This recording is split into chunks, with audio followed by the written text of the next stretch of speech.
बिहार चुनाव हो गए। दोनों चरण का चुनाव 11 तारीख को ख़त्म हुआ है। हम आपको बता दें कि बिहार में 70 सालों में इतनी ज़्यादा वोटिंग पहली बार हुई है, जो कि एक अविश्वसनीय चुनाव वोटिंग है। बिहार में अब किसकी सरकार बनेगी?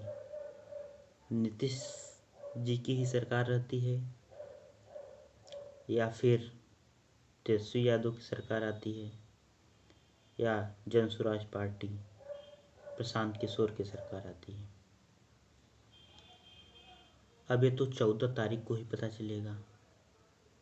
लेकिन बिहार में इतनी ज़्यादा वोटिंग पड़ने का कारण क्या था? क्या नीतीश कुमार का महिला फैक्टर था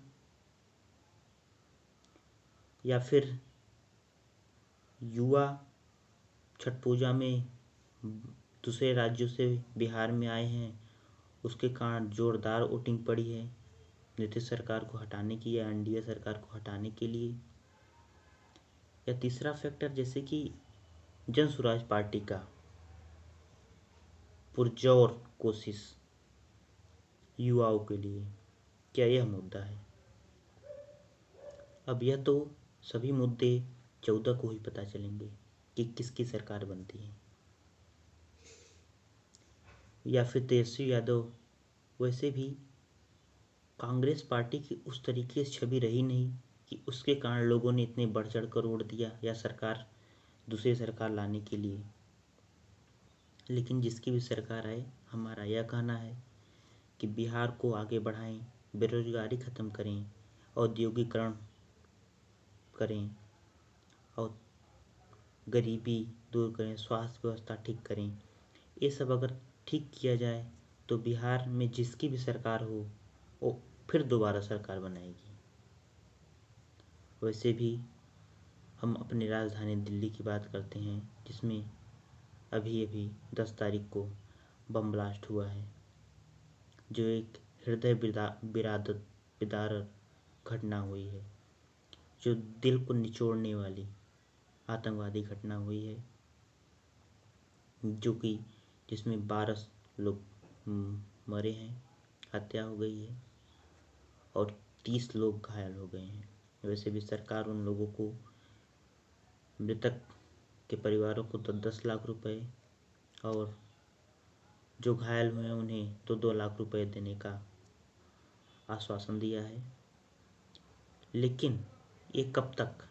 अभी तक तो बीजेपी सरकार या एनडीए सरकार को सिर्फ कश्मीर घाटी में ही हमले होते दिखाई देते थे।